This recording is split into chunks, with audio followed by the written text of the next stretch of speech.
네, 이제 가 부분을 볼 겁니다. 이번에는 가 부분만 볼 거고요. 한번 같이 보겠습니다. 여기저기 필기가 있는데 지금은 필기를 따라 할 생각은 하지 마시고 미리 필기를 내놓은 건 여러분들 나중에 정리할 때 편하라고 한 거고, 지금은 이 초록 색깔 형광펜을 따라서 같이 살펴보도록 하겠습니다. 인물을 찾는 연습을 한번 해봅시다. 자, 여기에서 있었다까지 한번 표시를 다시 해보세요. 작은할아버지의부터 있었다까지 표시를 하시고요. 여기에서 인물들만 한번 표시를 해봅시다. 작은할아버지 나왔고요. 그분, 자, 그 다음에 그분, 자, 그 다음에 당신, 제3자가 아닌 바로 우리 집안 어르신, 우리 집안 어른 맞습니까? 자, 그리고 네, 그분. 자, 여기까지. 자, 여기에서 표시한 말 중에 제일 중요한 단어는 이미 내가 표시를 해놨지만 우리입니다. 왜 우리라는 말이 중요할까요? 이 우리라는 말에서 알 수 있는 게 있기 때문에 그렇습니다. 되게 중요하거든요. 우리는 몇 인칭? 그렇죠. 왜 이러노? 으악, 키워놨는데.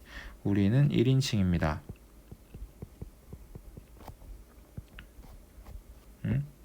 우리는 몇 인칭? 1인칭이에요. 1인칭. 1인칭. 나를 포함한 여러 사람을 우리라고 가리키는 거죠.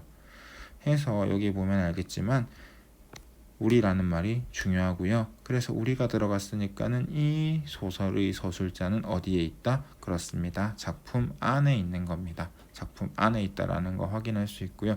이 부분의 내용을 한번 훑어볼게요. 해서 여기 보면은 그분은 뭐다? 작은할아버지는 희생양이다.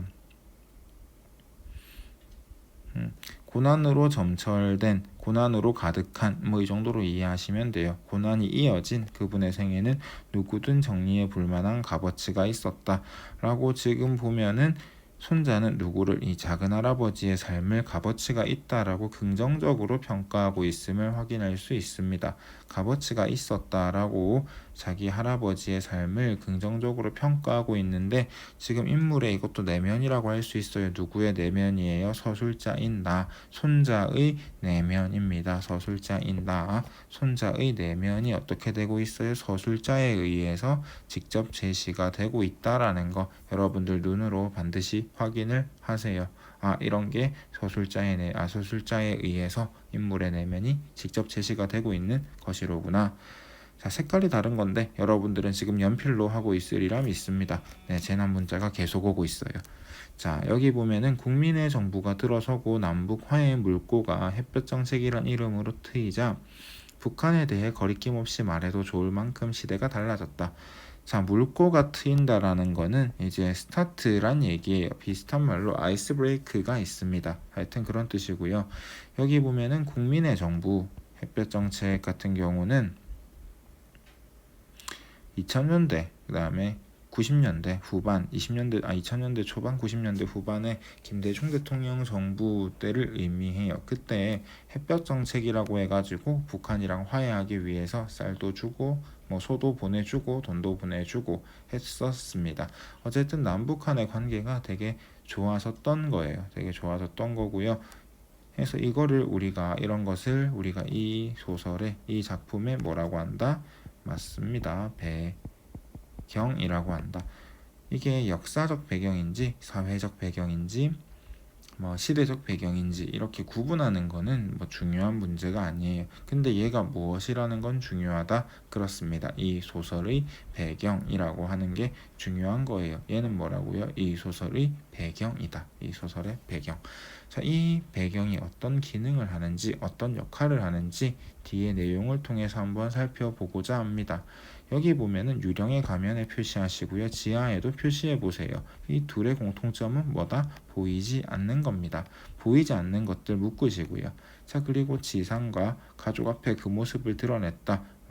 이거는 뭐예요? 반대되는 거다. 맞죠? 보이는 거잖아요. 보이지 않다가 어떻게 됐어요? 보이게 됐어요. 누가요? 작은 할아버지가요. 작은 할아버지가 이렇게 보이게 되었는데 뭐 때문에 이렇게 된 거예요? 맞아요.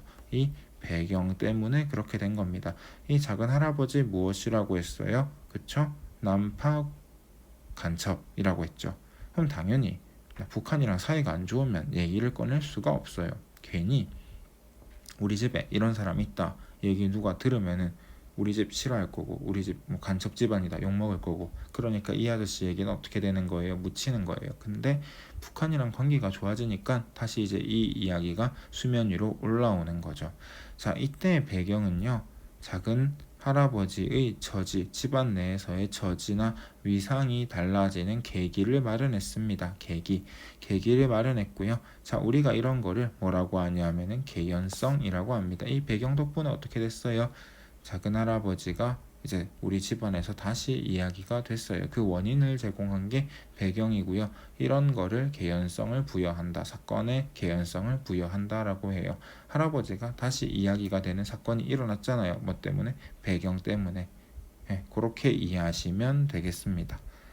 자, 여기 보면은 작년 할머니 기일 때였다라고 구체적으로 또 새로운 시점이 언급이 되고 있어요. 자, 이거는 여러분들이 반드시 확인을 하셔야 되는데, 어떤 특정 시점이 언급됐다라는 거는, 시간적 배경이 언급됐다라는 거는 이때 뭐가 일어난다? 새로운 사건이 일어난다라는 겁니다.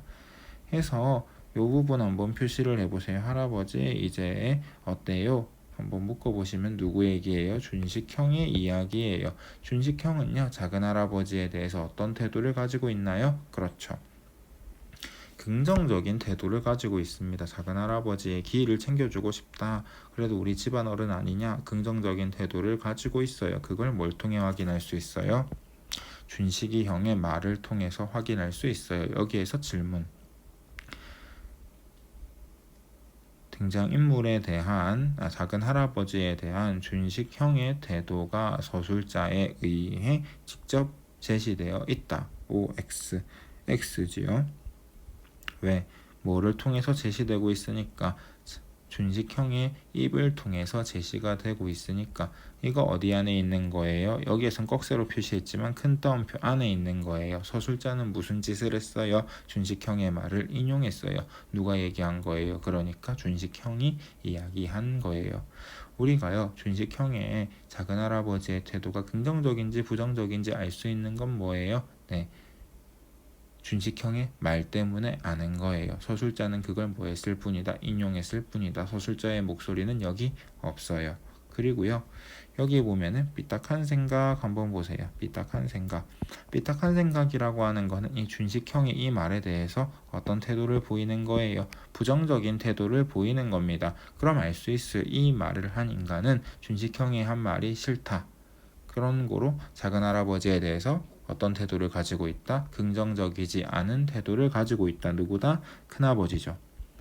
자, 큰아버지는 준식형이랑 다르게 작은 할아버지에 대해서 긍정적인 생각을 가지고 있을까요? 부정적인 생각을 가지고 있을까요? 네, 부정적인 태도, 부정적인 생각을 가지고 있음을 여기 뒤에 있는 문장으로 확인을 할 수가 있습니다. 그렇죠. 자, 그럼 여기에서도 질문을 하겠습니다. 작은 할아버지에 대한 큰아버지의 부정적인 태도는 서술자의 해설을 통해서 드러난다. OX, X다. 맞지요? 누구의 말을 통해서? 큰아버지 당신의 말을 통해서 드러나고 있습니다. 또 여기 보면은 준식형도 그렇고 손자도 그렇고 작은 할아버지에 대해서 어떠한 태도를 보이고 있나요? 네, 긍정적인 태도를 보이고 있음을 확인할 수 있어요. 논문을 쓰겠다라고 하는 거잖아요. 값어치가 있다라고 얘는 직접 서술자가 얘기를 해줬잖아요. 얘는 서술자가 직접 얘기한 건 아니지만 등장인물의 입을 통해서 긍정적이라고 얘기를 했어요. 자, 그리고요, 작은 아버지 같은 경우는 그게 아니죠. 부정적이죠. 대신에 준식형처럼 그 등장인물의 입을 통해서 이야기를 했지요. 그거 확인을 하시고요. 또 하나 물어볼 게 있어요. 이들 사이에는 뭐가 있어요? 세대 간의 갈등이 있습니다. 맞죠? 준식형과 큰아버지가 갈등이 있잖아요. 둘의 차이는 작은 할아버지에 대한 태도고요. 이걸 굳이 또 묶으라면 아까 세대 간의 갈등이라고도 이야기할 수 있을 겁니다. 이 두 사람의 갈등은 서술자가 직접 얘기하는 거예요? 보여주는 거예요? 그렇죠? 보여주는 거다. 뭘 통해서? 대화를 통해서. 선생님, 보여주는 게 아니고 직접 얘기해 주는 거 아닌가요? 직접 얘기해 주는 건 이런 거예요. 준식형과 큰아버지는 작은할아버지에 대해서 상반된 태도를 가지고 있었다. 준식형은 작은할아버지에 대해서 이제 다시 우리 집에서 제사를 챙기자, 기일을 챙기자 라며 호의적인 태도를 드러냈고, 큰아버지는 이에 반발했다. 뭐 이런 게 직접적으로 제시하는 거예요. 지금 이건 아예 큰 따옴표를 가지고 와서 인용한 거잖아요. 맞죠? 그거 하나 기억을 하시고요. 자, 여기에서 질문을 하나 하겠습니다. 큰아버지는 이념 문제로 이념과 관련해서 작은할아버지를 부정적으로 평가한다. 그러니까 큰아버지가 작은할아버지를 부정적으로 대하는 까닭은 이념 때문이다. OX. X죠. X입니다. O 아닙니다. 여기 보면 이념에 이자도 없어요. 염자도 없고요. 뭐 때문에? 작은할아버지 때문에 우리 아버지가 고초를 겪었고 우리 집안이 뭐가 되었기 때문에 쑥대밭이 되었기 때문에 싫어한다. 그냥 그뿐입니다. 이념이 아니에요. 여러분들 기억을 해주세요. 그냥 보세요. 그 난파 간첩으로 시작해가지고 좋잖아요. 막 큰아버지는 작은할아버지의 이념 때문에 부정적인 태도를 취하게 되었다. 뭐 이런 말 이렇게 슬쩍 집어넣으면은 너희들 모릅니다. 너희들 모르면 나는 좋은지 안 좋은지 모르겠지만 너희는 안 좋아요. 틀리니까. 틀리면 울겠죠. 아, 쌤 이런 거 왜 냈어요? 라고 물어보지 말고 공부하세요. 속지 마세요. 눈 크게 뜨고 보십시오.